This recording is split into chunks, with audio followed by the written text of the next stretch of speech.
partir de este momento, ustedes y nosotros compartiremos información a todo riesgo para que el desastre no nos alcance. Buenas tardes, tengan todos y todas bienvenidos y bienvenidas a su programa Información a todo riesgo, que todos los viernes de 4 a 5 de la tarde nos acerca a los temas sobre la gestión de riesgo de desastres. Buscamos en el espacio contribuir a conciliar la relación del hombre con su entorno y para ello tenemos un lema. Nuestro lema es para que el desastre no nos alcance. Muy buenas tardes, Nilsa. Saludos, Adelfo, saludos también a todos nuestros oyentes. Trabajaremos para todos ustedes en el programa de hoy Andrés Plusca, quien se ocupará del control técnico de este espacio. Como productores y moderadores estaremos Nilsa Gulfo con el CNP 6779. Adelfo Solarte con CNP 8965. Bueno, como asesor de los contenidos del programa está el doctor Alejandro Liñayo. En la asistencia de producción el profesor Iván Chacón.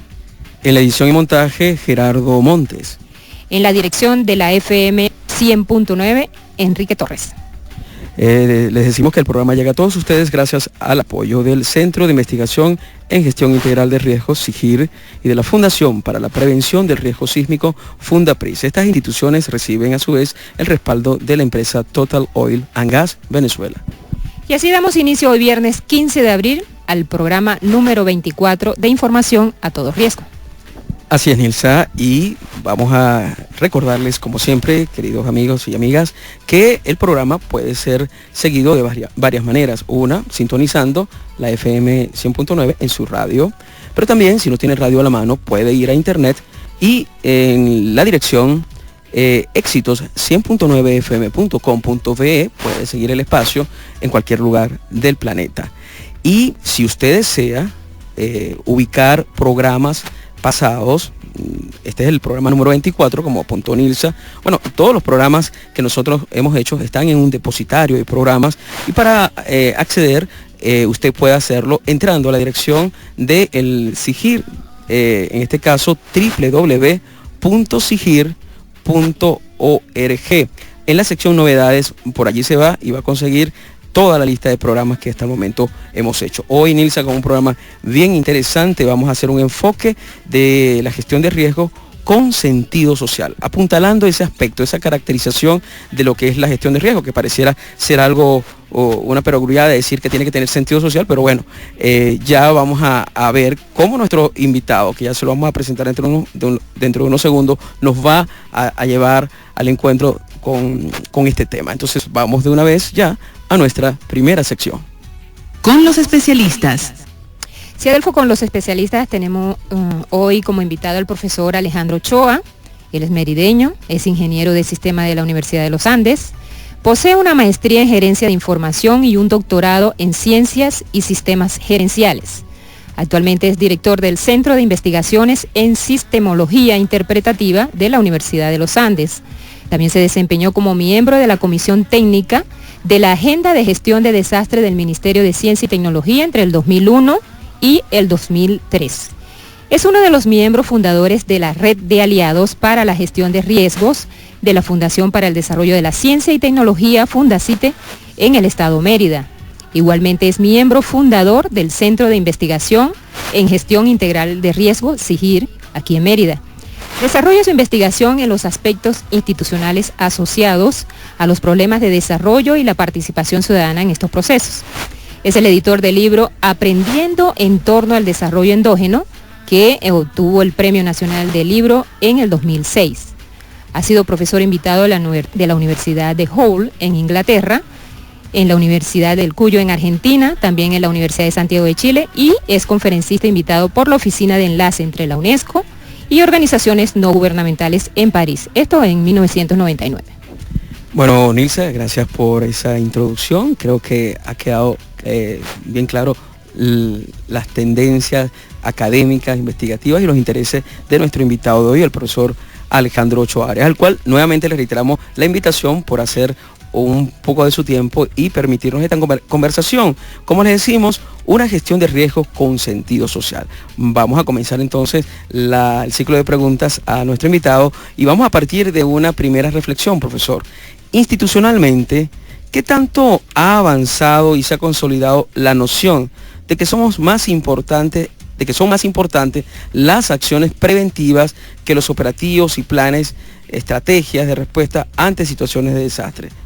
Buenas tardes. Sí, muy buenas tardes. Muchísimas gracias por la oportunidad que nos brinda, o que me brinda en este caso, el programa, y a través del programa pues poderle llegar a la población que nos escucha. Yo creo que la primera pregunta que tú lanzas hay que quizás atenderla.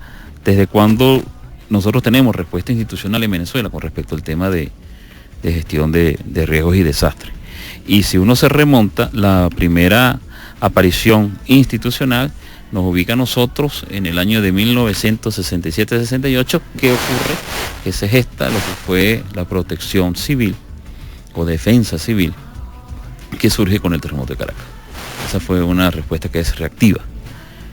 Ahora en el presente, creo que hay todo un proceso en el que se están articulando dos fuerzas, diría yo. Una fuerza que es la conciencia clara a nivel mundial de que es inevitable que nosotros vamos a seguir enfrentando eventos extraordinarios, adversos para la humanidad. Entonces eso ya deja de ser una ocurrencia aleatoria, azarosa, sino que eso es prácticamente lo más seguro que nosotros tenemos, que al frente nos esperan eventos extraordinarios y que generalmente van a generar desastres porque hay personas involucradas allí. De tal suerte que institucionalmente yo creo que hay un avance, porque por un lado se ha ganado conciencia de que es necesario tener un aparato institucional que responda. Ya eso es ganancia. ¿En qué sentido? En el sentido de que no se está esperando que ocurra el desastre para que institucionalmente se reconstruya o se reconstituya el aparato que generalmente responde a eso, que es el aparato del Estado, para dar respuesta a eso. Pero, y por el otro lado está la convicción de que es necesario atender no solamente la aparición del desastre, sino la generación de vulnerabilidades en los espacios en los cuales eso ocurre. Y la generación de vulnerabilidad generalmente está asociada al modo como nosotros ocupamos el espacio. De tal suerte que yo diría que institucionalmente hay instancias que apuntan a que hay una mayor conciencia. La pregunta que habrá que hacerse ahora es si de esa conciencia nosotros estamos generando las instituciones que se corresponden con ese nivel de conciencia que se está planteando. Entonces, bajo esa óptica del rol de las instituciones del Estado, podemos presumir la existencia de vulnerabilidad institucional. ¿Puede explicarnos este concepto de vulnerabilidad que ya lo ha tocado? Sí, fíjense, ese es un concepto que nosotros comenzamos a explorar a propósito de un tema que es quizás oculto al momento en que ocurre un desastre. Generalmente cuando se presenta una situación extraordinaria, un evento adverso extraordinario, nosotros asociamos de una vez a la ocurrencia del fenómeno como espectacular en términos de fenómeno natural, pero además asociamos como un fenómeno humanitario en términos del número de víctimas, el número de heridos, el número de infraestructura dañada. Sin embargo, hay un elemento que se vulnera de una manera brutal, enorme, diría yo, que es el aparato del Estado. El aparato del Estado se resiente, y eso no es por una debilidad del Estado, no es una debilidad circunstancial, sino que es evidente que ocurre una interrupción de lo que son los procesos cotidianos en los cuales las instituciones se están desenvolviendo, y las instituciones son los modos como nosotros nos organizamos en sociedad. Si eso sufre una fractura, entonces se produce una situación en la cual los elementos, que los actores que están allí, pareciera que se vuelven a tirar las cartas, y entonces se generan procesos como saqueos, se generan procesos como ocupación indebida de espacios, se genera toda una cantidad de elementos que son realmente adversos. Y hay una de esas víctimas, eso es una cosa que nosotros trabajamos con Alejandro Liñayo en el 98, 99, y que hemos seguido quizás mirando con buena atención. Una de las víctimas que no se cuentan en las estadísticas es qué tanto se resiente el aparato del Estado ante una situación de desastre. Y ese es un punto que si uno va a la historia, va a ver que eso ha tenido un impacto enorme incluso en la conducción y el destino de algunos países. Sí, o sea, lo que le iba a preguntar o apuntalar en esa reflexión que usted hace es que lo que está diciendo es a escala planetaria, es decir, no está haciendo una consideración, vamos a decir, latinoamericana o de esta zona geográfica, sino que es eso que usted dice de un desbalance del Estado en situaciones extremas, puede ocurrir y ha ocurrido en cualquier momento histórico y en cualquier tipo de sociedad. Claro, y si nosotros nos remontamos a la historia más breve, cuando ocurre el terremoto de Managua, eso significó de una manera más o menos importante que el gobierno de Anastasio Somoza se resintió muchísimo al momento en que el proceso de atención de la emergencia fue realmente desastroso, es decir, fue poco pertinente para atender a su población. Y eso, bueno, ya la historia lo demuestra. Pero incluso nosotros tenemos eventos mucho más recientes. El caso del huracán Katrina en Estados Unidos significó el deterioro sostenido de lo que era el aparato institucional de la Agencia Federal para la Atención de Desastres en los Estados Unidos. Es decir, fue sometida a todo un proceso de revisión, todo un proceso y fíjense, esa no es una víctima que se cuenta en la estadística, pero que tiene que estar allí, ¿no? ¿Y quién evalúa esas las instituciones que en todo caso pues son vulnerables ante esta respuesta? ¿Quién evalúa? Fíjate, el tema allí es que la evaluación generalmente la hacen son los ciudadanos, y lo hacen los ciudadanos de acuerdo al modo como ellos pueden responder ante esa situación. Para nosotros, y eso es parte quizás de ese lado oscuro de esa estadística no llevada con respecto a la vulnerabilidad institucional, nosotros quisiéramos atender ese tema no en términos de imputar culpas, de qué mal lo hicieron, sino cómo podemos nosotros atender esa vulnerabilidad institucional de suerte que en el proceso de gestión de riesgos, como acción preventiva, como acción anterior al proceso del evento adverso, se puedan generar los mecanismos para que las instituciones tengan las capacidades para responder a ese problema. Y en es que solamente este punto pues nos está generando toda una comparación bien interesante. En la experiencia o en la visión global que se puede hacer esto, porque pues en estos tiempos tenemos que mirarnos como un todo, el planeta. ¿Hay alguna experiencia particular donde se demuestre que ha habido por parte de un Estado una lectura precisamente del tema de la vulnerabilidad y haya propuesto o se hayan asomado algunas estrategias generales que puedan ser tomadas para, precisamente evitar que cuando ocurran situaciones extremas, estos eventos, el Estado pueda tener, digamos, donde colocar, o es algo totalmente impredecible lo que pueda pasar? ¿Qué hay por ahí en el mundo? Sí, fíjate, con este tema? Ahí hay en los discursos que se dan en torno a este tema, hay, creo yo, unas 2 o 3 vertientes para atender. Una vertiente, vaya usted qué casualidad, es la vertiente del discurso de Hyogo en Japón, en el que plantea toda una temática en la cual el tema de la vulnerabilidad institucional se trata de atender a partir de una concepción que ellos llaman de riesgo sistémico. De eso podemos hablar con un poquito más de precisión más adelante. La otra es una concepción que tiene que ver con la vinculación estrecha entre aparato, Estado y ciudadano. Y esa vinculación estrecha entre Estado y ciudadano es fundamental. ¿Por qué? Porque a la medida que el ciudadano reconozca en el Estado y el Estado reconozca en el ciudadano capacidades protagonistas y capacidades desde lo local de atender su situación, en esa misma medida ciudadano y Estado van a estar en capacidad de reforzar lo que son las debilidades de uno y otro sector. Y ahí hay un ejemplo que yo creo que es interesante a nivel de los modos como se da el proceso de construcción de esta cercanía, es la facilidad con que se logran, por ejemplo, evacuaciones en algunos espacios, y hay otros espacios donde las evacuaciones simple y llanamente no caminan, no funcionan. Y una tercera es aquella que dice, bueno, el tema está en que vamos a dejar que el Estado sea vulnerable institucionalmente, pero de eso mejor ni hablar. Es decir, se oculta la capacidad, la vulnerabilidad. Eso es otra posibilidad, es decir, yo no me reconozco como vulnerable, aun cuando lo sea, y trato de mostrar una cara feliz o una cara contundente de cara a la situación que se está presentando, ¿no? Eso es un caso más o menos que se da en la presencia de muchos presidentes o primeras autoridades que hacen presencia en el lugar del siniestro para demostrar que el Estado está presente y está allí, compartiendo la suerte con las principales víctimas, ¿no? Muy bien, vamos a hacer una pequeña pausa, profesor. Y al regreso, fíjese que usted lo hablaba como sujeto de participación y acción en la gestión integral de riesgo de desastre. Preguntarle si está el ciudadano realmente integrado a esas políticas de Estado en la materia, o por el contrario sigue siendo un actor pasivo. Vamos a hacer una pausa, ya regresamos. Mérida ya cuenta con un laboratorio de tecnologías de información geográfica aplicadas a la gestión de riesgo, Investigadores, profesores y estudiantes pueden acceder de forma gratuita a imágenes satelitales de la región y del país, modelos cartográficos y mapas actualizados, acudiendo a la sede de la carrera de Manejo de Emergencias y Acción contra Desastres del IUTE. Esta es otra iniciativa del Centro de Investigación en Gestión Integral de Riesgos, CIGIR.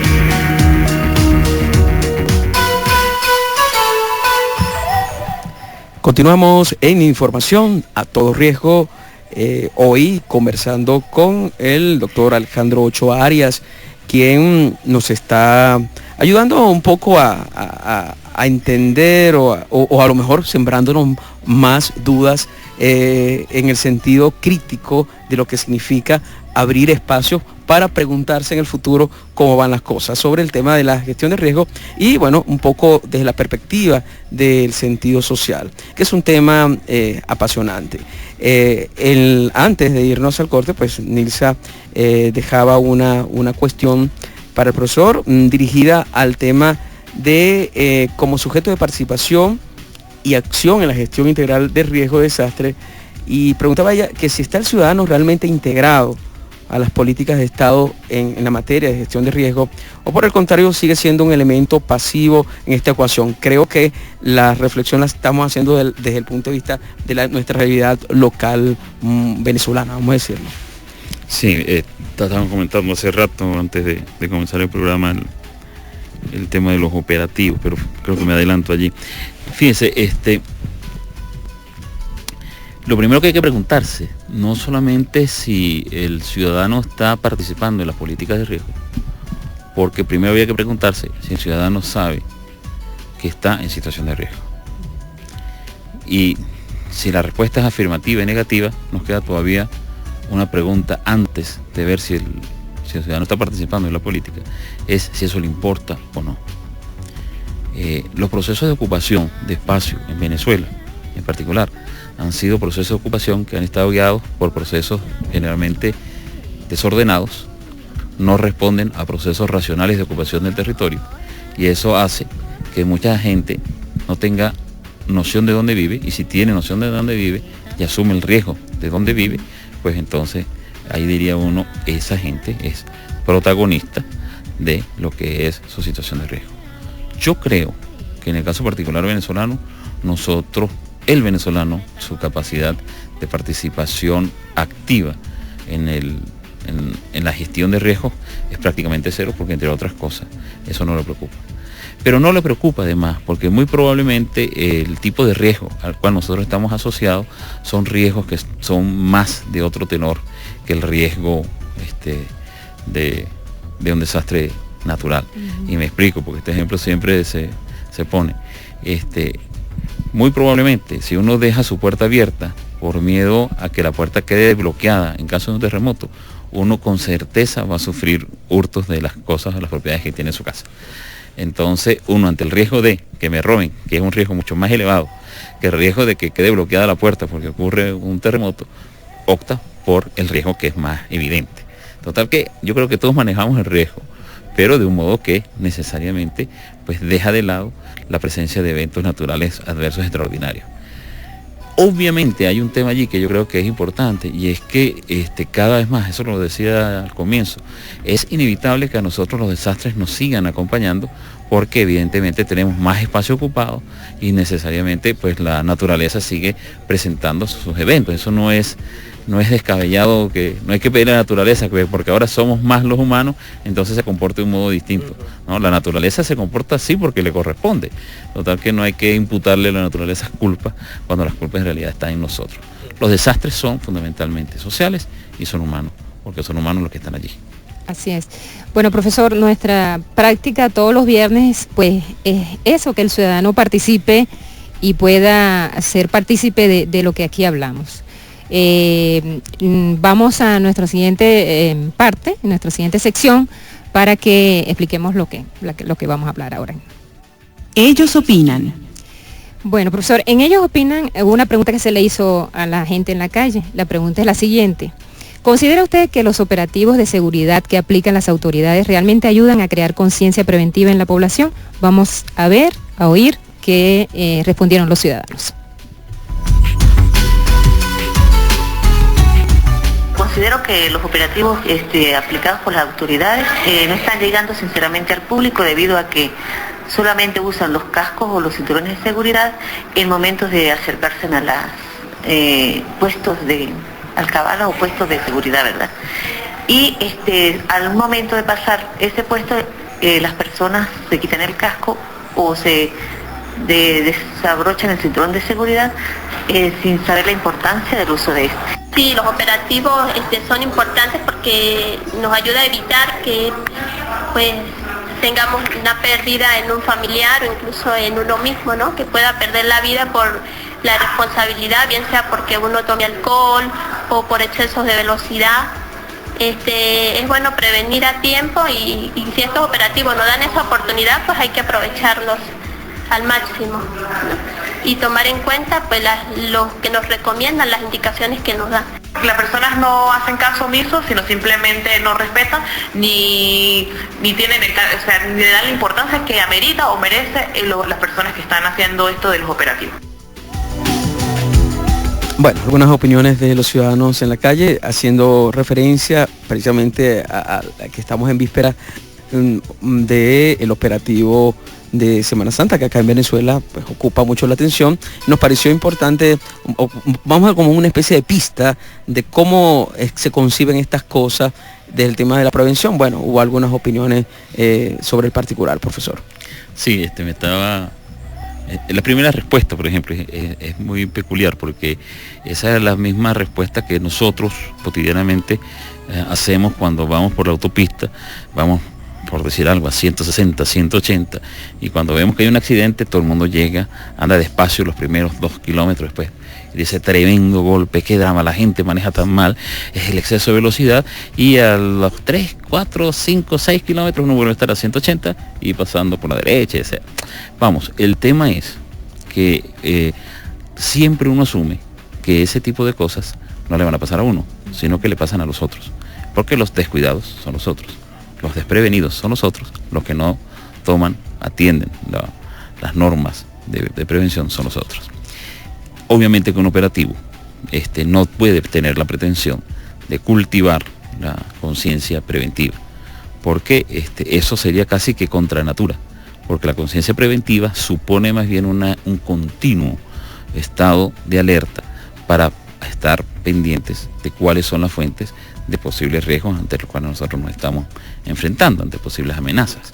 Entonces, de tal suerte que ahí quizás uno tendría que preguntarse cuál es el sentido del operativo, si el operativo no es más bien una suerte de puerta de contención o un mecanismo de contención más que un mecanismo de prevención. Es decir, tratan, y en particular estos operativos de lo que están hablando, que tiene que ver fundamentalmente con operativos de carácter vial, porque eso es un fenómeno que es distinto. Es un fenómeno que es distinto porque responde a una dinámica que en el caso particular de Venezuela es peculiar. En Venezuela, por ejemplo, el periodo vacacional escolar dura un mes y medio. Nosotros no tenemos operativos en las vacaciones de la intensidad con que es el operativo de Semana Santa. Sin embargo, carnavales, sí. Sin embargo, el tema es por la intensidad y el desplazamiento masivo que se da de gente. Es decir, es en un periodo muy corto de tiempo una inmensa muchedumbre que anda movilizándose a lo largo del país. De tal suerte que se trata de un muro de contención. Yo estaba escuchando que se han tomado medidas de ley seca, por ejemplo, el domingo de resurrección, para evitar que haya ingesta de bebidas alcohólicas mientras la gente está en el proceso de retorno a casa o a sus lugares de trabajo. Pero ya eso ustedes ven, más que un operativo para el cultivo de una conciencia ciudadana preventiva, va apuntando a una suerte de contener lo que es inevitable, que es una suerte de una movilización desmedida. Hay otro tema que está allí, y es que generalmente cuando uno viaja, uno se desapega de una cantidad de mecanismos por los cuales uno asume su vida cotidiana. Por ejemplo, uno vigila trancar su casa porque uno tiene sus propiedades allí, pero cuando uno sale de viaje uno decide comportarse como que si fuese un transhumante, entonces allí uno descuida, por ejemplo, el tema de las puertas de la cabaña. No importa que se roben las ollas de la cabaña, eso igual yo estoy pagando ahí. Eso que se da allí, esa se extiende también al modo como nosotros nos conducimos en la carretera. La carretera es una tierra de nadie y entonces ahí todo el mundo puede hacer lo que se le pegue la regalada gana. Vale la oportunidad para señalar que, fíjense ustedes cómo son lo de los muros de contención, que cuando uno va a carreteras nacionales y se topa con la cantidad de reductores de velocidad que se convierten para el que viaje en una suerte de camino tortuoso, eso lo que revela no es un mecanismo de prevención. Es decir, aquí hay gente, cuidado y nos arrolla. Y eso básicamente es de carácter de contención más que de prevención. Bueno, por toda esa reflexión, pues fíjate todos los elementos que van caracterizadores de nuestro comportamiento. Cuando usted hablaba, se me ocurrían dos cosas, profesor Ochoa. Por ejemplo, ¿qué pasaría si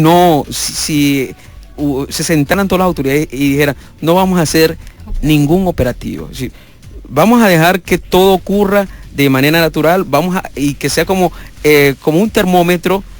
Es como una especie de juego macabro, ¿no? Pero en todo caso, que decidieran hacer eso, ¿qué pasaría?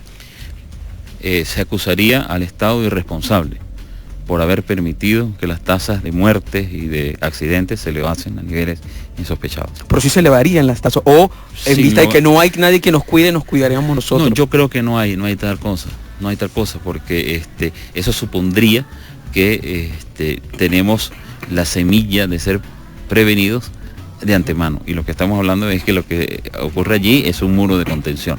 Entonces yo diría, cuidado, ahí podemos, es decir, esa es una jugada, Adelfo, que ninguno se va a atrever a jugar, aún a riesgo de hacerlo como prueba, porque con la vida no se juega, y mucho menos cuando se trata la vida de otros, ¿no? Entonces es complicado, eso sería muy, muy, muy complicado. Bueno, entendemos que usted es de los que piensa que la gestión de riesgo debe involucrar una perspectiva del sentido social de las instituciones destinadas a las labores de prevención y atención de emergencia ante riesgo socionatural. ¿Cómo se evidencia entonces ese sentido social en la práctica? ¿Puede hacer un ejemplo? ¿Puede darnos un ejemplo? Sí, fíjese, la idea de sentido social de las instituciones es que generalmente cuando nosotros tenemos instituciones, las instituciones se supone que responden a una demanda social. La pregunta que uno tendría que hacerse cuando habla de gestión de riesgos y el sentido social es cuál es la demanda que la sociedad le hace al aparato del Estado o a los aparatos institucionales para que ellos atiendan el fenómeno de riesgo. Y allí creo que nosotros podríamos ubicar que en el caso particular de Venezuela, los procesos de gestión de riesgo han estado centrados en la atención del desastre, más que en la construcción de la prevención. De tal suerte que allí ya uno empieza a llamar la atención de que uno podría tener una gestión de riesgos que socialmente es reactiva versus una gestión de riesgos que es de carácter proactivo. La que es reactiva es, nosotros lo decíamos en algún momento, es una gestión de riesgos que es desastrocéntrica, es decir, su centro está en el desastre. Una proactiva, y cuando digo el desastre no es necesariamente las consecuencias del evento, sino en el caso particular de Mérida, una gestión de riesgo desastrocéntrica es la que se focalizaría solamente, por ejemplo, en el caso de la vulnerabilidad sísmica, ¿no? ¿Sí? Una gestión de riesgos proactiva tendría que ir apuntando hacia otro espacio. Y entre esos espacios, hay que por cierto es parte de lo que se da en el discurso de la declaración de Yogo, es que el problema de reducir la pobreza, de promover el desarrollo sustentable y mejorar las capacidades de respuesta del Estado, no son tareas independientes, sino que son tareas que concurren para precisamente aminorar las condiciones de las situaciones de desastre.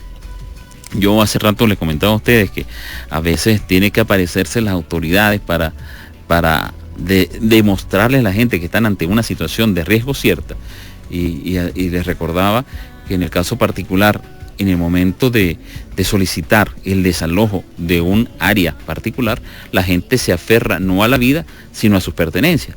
Y recordaba que el presidente Chávez le correspondió, tuvo que ir a sacar a gente personalmente. Ahora, eso, a convencerlo, eso habla mal de lo que nosotros institucionalmente tenemos como aparato, porque el aparato debería ser lo suficientemente creíble para que no tuviese que ser el presidente de la República el que concurra allí para solicitar el desalojo de una determinada área.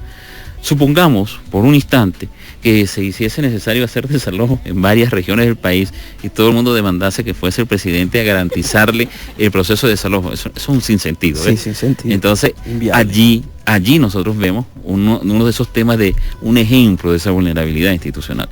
Institucionalmente, nosotros no hay credibilidad con respecto a lo que las instituciones nos están diciendo.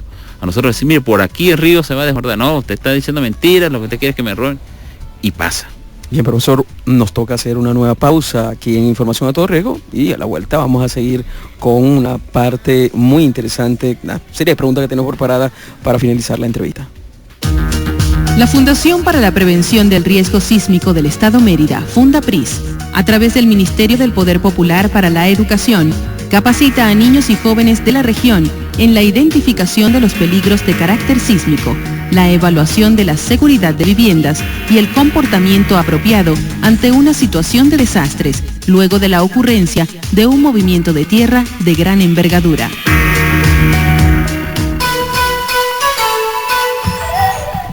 Seguimos en Información a Todo Riesgo, hoy programa número 24 del viernes 15 de abril, conversando con el doctor Alejandro Ochoa Arias.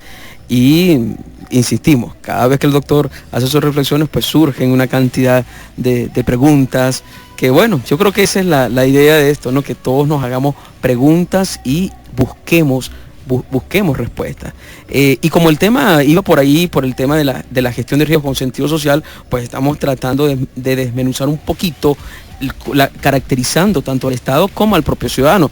De estas reflexiones que nos ha dado hasta el momento el doctor Ochoa Arias, pues se puede concluir un poco que en la parte del ciudadano tiene que partirse de inclusive de la cuestión mínima de que nos importe el tema de la gestión de riesgo. O sea, para empezar allí, luego hacernos otras preguntas y otras reflexiones. Y en esos ejemplos que usted colocaba, finalizando el segmento anterior, sobre eso de aferrarse a lo físico antes que valorar la vida, pues que por supuesto que no estamos para cuestionar a las personas que hacen eso. Culturalmente tal vez tienen muchas dudas, muchos temores, muchos miedos, y bueno, es su reacción natural. Y teníamos entonces una pregunta que tiene que ver un poco con esto del ciudadano y cómo ir cambiando estas cosas, ¿no? Entonces, básicamente, ¿qué podemos mejorar en el camino de acercarnos a mejores estándares ciudadanos de participación social en el tema de la gestión de riesgo? Es decir, ¿cómo vamos a ir madurando? ¿Qué cosas deben ocurrir? ¿Qué alquimia institucional y social debe darse para avanzar en ese sentido, doctor? Sí, yo creo que allí hay varios esfuerzos. Yo diría que esfuerzos que quizás no lo hemos podido sistematizar. Y me parece que una de las cosas que va apuntando al proceso es entender que este es un proceso de aprendizaje. Un proceso de aprendizaje en el cual Estado y ciudadanos tenemos que ir aprendiendo a cómo lidiar con este tema, ¿no? No solamente por lo que eso comporta para cada individuo y para el Estado en cada uno de sus lados, sino cómo se establece esa relación.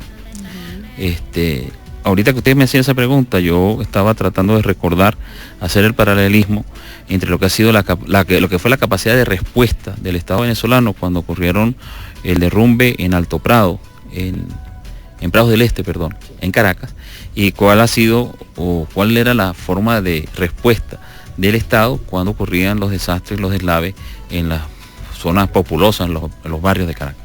Ese diferencial en la respuesta, ese diferencial en el reconocimiento del ciudadano, marcaba inevitablemente que el rancho caído tiene poco valor, entonces eso no lo atendemos. Esos son refugiados que vamos a mandar a una escuela, que vamos a mandar a algún determinado lugar, que aquella casa, aquella quinta que sufre una falla estructural importante, entonces vamos a tratar de conseguirle un crédito para que esa gente consiga. Ese tipo de respuesta diferencial, de ese tipo de respuesta diferencial, nosotros debemos haber aprendido. Creo que el proceso de aprendizaje ha sido muy lento, entre otras cosas porque Venezuela, por fortuna, no ha tenido una frecuencia de retorno de los eventos adversos alta, aun cuando hemos tenido situaciones fuertes últimamente, pero eso es muy reciente, lo que quiere decir que la cultura vinculada al manejo de riesgos, al manejo de emergencias y a la atención posterior de desastres, pues es muy reciente. Yo diría que no hemos logrado generar ese proceso de aprendizaje. Lamentablemente también hay un tema que culturalmente en nosotros no hay esa especie de sustentabilidad de lo que son las políticas institucionales para atender un determinado sector, por ejemplo. Chancecito, hay un tema que yo creo que es interesante para el estudio. Yo lo comentaba al profesor Jaime Lafalle que ese es un tema que se abría completo, y es que una de las primeras leyes que se aprueba en el marco de la ley habilitante del año pasado es una ley de refugios dignos, en el marco de la situación de emergencia, que eso crea un marco regulatorio, pero del marco regulatorio a que ese marco regulatorio sea conocido, se implante y se opere, hay todo un proceso de aprendizaje en el que es necesario que operen tanto el Estado como los ciudadanos. Los ciudadanos conociendo qué significa un refugio digno, pero también ayudando a definir qué es lo que es un refugio digno. Muy probablemente el modo como la familia venezolana interactúa, se construye, hace que el tipo de refugio sea distinto al refugio, por ejemplo, que tendría que haber en una sociedad como por ejemplo la colombiana, la argentina, la japonesa. Es decir, eso hay que atenderlo. Sí. Pero hay otro tema que también desnuda parte de las cosas que tenemos que atender. Ustedes recordarán que en el proceso de atención de la emergencia, de la creación de refugios prácticamente en distintas instituciones del país, se les dio a instituciones particulares, no privadas, sino por ejemplo en la Cancillería hay refugiados. En el Ministerio de Educación en Miraflores hay también damnificados. Ese tipo de respuesta, que es una respuesta que es puntual, debería dar lugar a una respuesta estructural que haga que los distintos ministerios que tengan que ver con el tema no se conviertan en los que responden a la emergencia, sino a los que piensan el problema desde su particular área de competencia. Por poner un solo ejemplo, el Ministerio de Alimentación en este momento debería estar trabajando en lo que serían las dietas apropiadas para atender en los refugios. Porque cuando uno dice los refugios, entonces uno se imagina que la gente va a estar allá, va a tener un televisor, va a tener una cama y que van a comer chévere. Pero nosotros no sabemos qué tipo de enfermedades con qué tipo de enfermedades llega esa gente a esos refugios. No sabemos el tipo de alimentación a la cual están acostumbradas. No sabemos el tipo de manipulación que hace de los alimentos, y todo eso comporta en una situación de un colectivo que se construye casi que de la nada y de manera inmediata una situación de potencial conflicto. Así es. Entonces eso hay que atenderlo desde la perspectiva de un Estado que asume que esa tarea en particular se la tiene que asignar a un particular ministerio. Lo mismo con lo que es la medicina para atender emergencia y la medicina para atender refugiados, porque el tipo de problemas de salud que salen allí son distintos. Es decir, eso es una dinámica completa, y esa dinámica completa hay que pensarla con anterioridad para que la vulnerabilidad institucional se reduzca. Y hablando precisamente de esas regulaciones, ¿qué impacto real sobre el diseño de estrategias de prevención y mitigación tiene la existencia de una ley de gestión integral de riesgos socioculturales y tecnológicos, que por cierto apareció en Gaceta Oficial número 39095 del 9 de enero del 2009?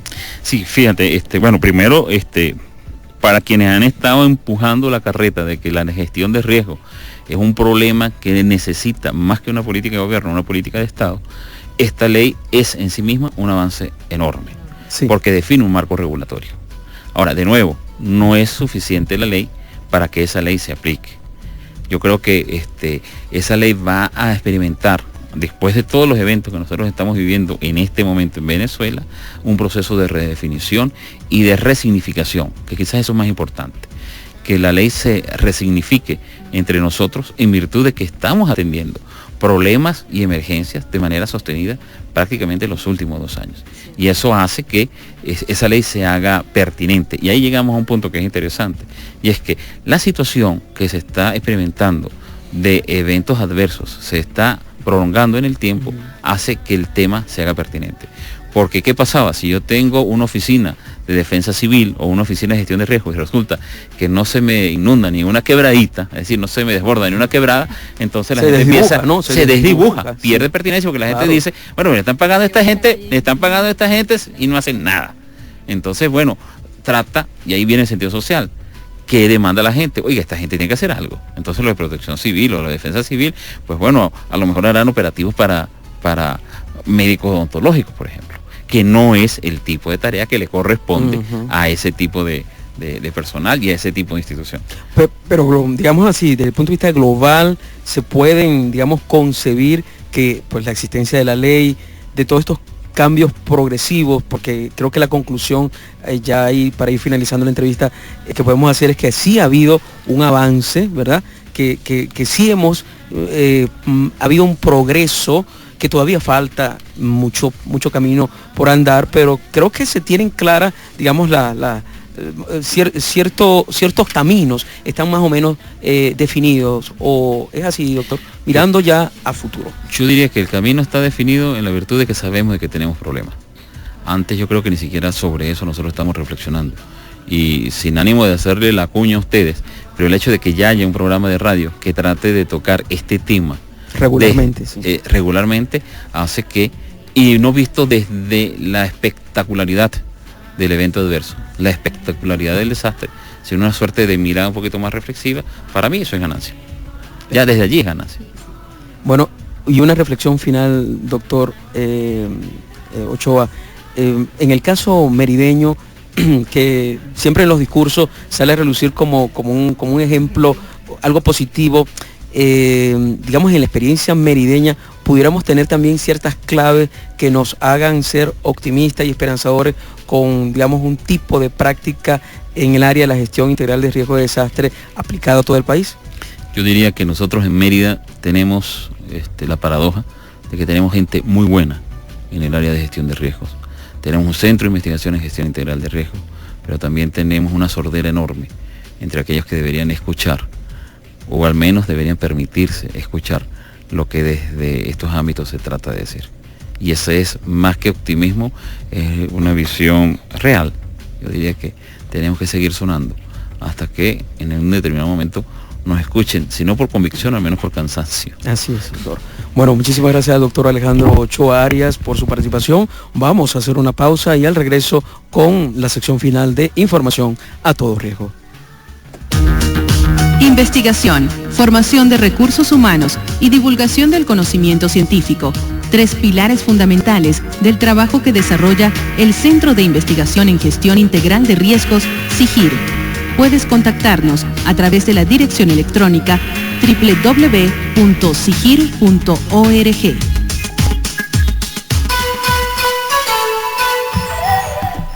Bien, sección final de Información a todo riesgo. Hoy interesantísima la conversación, Nilsa, ¿verdad? Con el doctor Alejandro Ochoa. Y bueno, quedan las puertas abiertas para una próxima oportunidad y seguir, porque quedaron muchos puntos por allí que quisiéramos conversar. Ahora vamos a aprovechar estos últimos minutos, Nilsa, para la sección de Fue Noticia esta semana.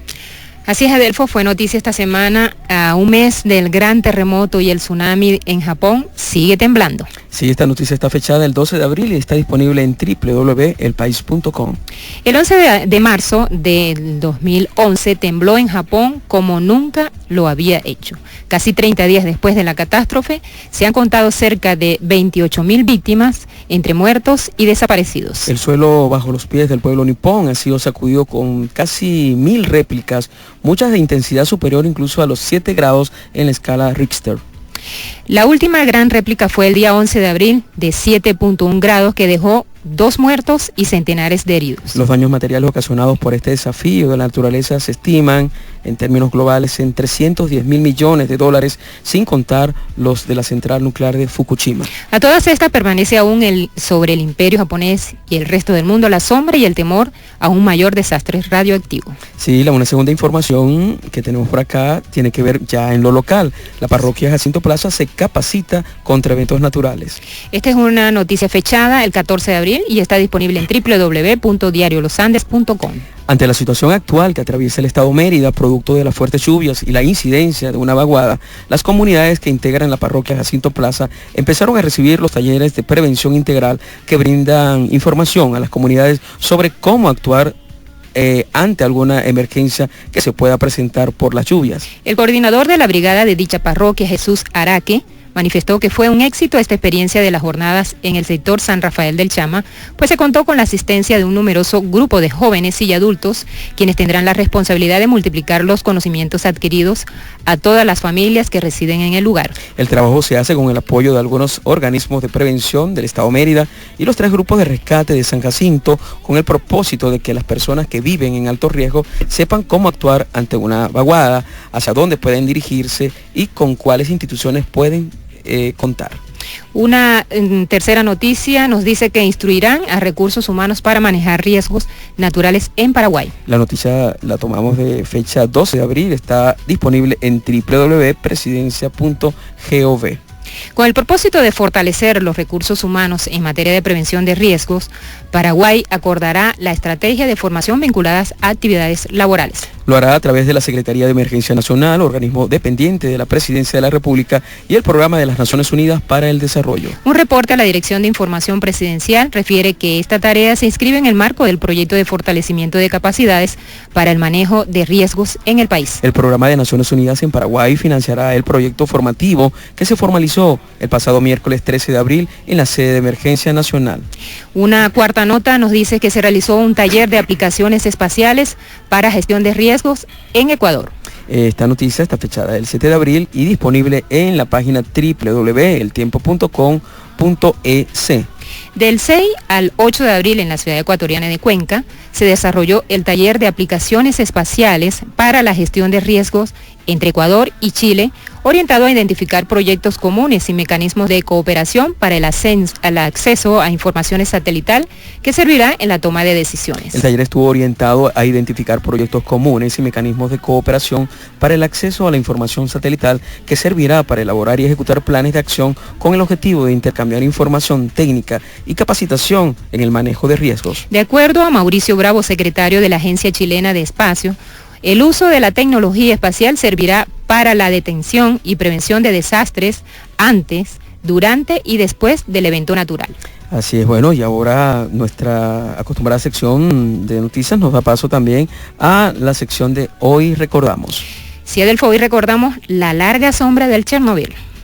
La catástrofe de Chernóbil es el nombre que recibe el accidente sucedido en la central nuclear de Chernóbil, ubicada en Ucrania. Este evento ocurrió el 26 de abril del año de 1986. El suceso ha sido considerado el accidente nuclear más grave según la escala internacional de accidentes nucleares y se incluye como uno de los mayores desastres medioambientales de la historia. Aquel 26 de abril de 1986, durante una prueba en la que se simulaba un corte de suministro eléctrico, un aumento súbito de potencia en el reactor 4 de la central nuclear produjo el sobrecalentamiento del núcleo del reactor, lo que terminó provocando la explosión de hidrógeno acumulado en su interior. La cantidad de materiales radioactivos y tóxicos enviados al ambiente se estimó fue unas 500 veces mayor que el liberado por la bomba atómica arrojada en Hiroshima en 1945. La catástrofe causó directamente la muerte de 31 personas y forzó al gobierno de la Unión Soviética a la evacuación de 116.000 residentes, a la vez que provocaba una alarma internacional al detectarse radioactividad en, al menos, 13 países de Europa Central y Oriental. Después del accidente se inició un proceso masivo de descontaminación, contención y mitigación que desempeñaron aproximadamente unas 600.000 personas denominadas liquidadores. Se aisló un área de 30 kilómetros cuadrados alrededor de la central nuclear conocida como zona de alienación y que aún sigue vigente. Los trabajos de contención sobre el reactor afectado evitaron una segunda explosión de consecuencias dramáticas que podría haber dejado inhabitable a toda Europa. Tras prolongadas negociaciones con el gobierno ucraniano, la comunidad internacional financió los costos del cierre definitivo de la central completado en diciembre del año 2000. Inmediatamente después del accidente se construyó un sarcófago para aislar el exterior del interior, que se había visto degradado por el tiempo y por diversos fenómenos naturales, por lo que corre riesgo de desplomarse. Desde el año 2004 se lleva a cabo la construcción de un nuevo sarcófago para el reactor. El resto de reactores de la central están cerrados. Y con esta lectura de recordación de esta larga sombra de Chernóbil que ahora se prolonga en la situación que vive Japón, pues vamos dando punto final al programa, Nilsa. Así es, Adelfo. Recuerda a nuestros oyentes que este programa, ¿dónde será visto? ¿Dónde será leído? Bueno, el programa será leído el lunes en las páginas del Diario de los Andes. Va a aparecer un resumen de lo que conversamos hoy con el doctor Alejandro Ochoa, como todos los lunes aparece, y otras de secciones que tenemos allí. Así que el próximo lunes no dejen de ubicar el Diario de los Andes, la página de información a todo riesgo. Y bien, trabajamos para todos ustedes en el programa de hoy Andrés Plusca, quien se ocupó del control técnico del espacio. Bueno, como asesor de los contenidos del programa, el doctor Alejandro Liñayo. En la asistencia de producción, el profesor Iván Chacón. En la edición y montaje estuvo Gerardo Montes. En la dirección de la FM 100.9, el 9, Enrique Torres. Bueno, les recordamos que el programa llegó a todos ustedes gracias al apoyo del Centro de Investigación en Gestión Integral de Riesgos SIGIR y de la Fundación para la Prevención del Riesgo Sísmico, Fundapris, instituciones que reciben el respaldo total de la empresa Total Oil and Gas Venezuela. Tuvimos el gusto de compartir hoy con ustedes Nilsa Gulfo con el CNP 6779. Adelfo Solarte con CNP 8965. Y nos despedimos dejándoles nuestro lema: para que el desastre no nos alcance. Antes de despedirnos tenemos que decirles que el próximo viernes nos vamos a estar con ustedes por ser una fecha de asueto para todo el país. Nos estaremos viendo entonces dentro de 2 viernes. Saludos. Así es. Escucha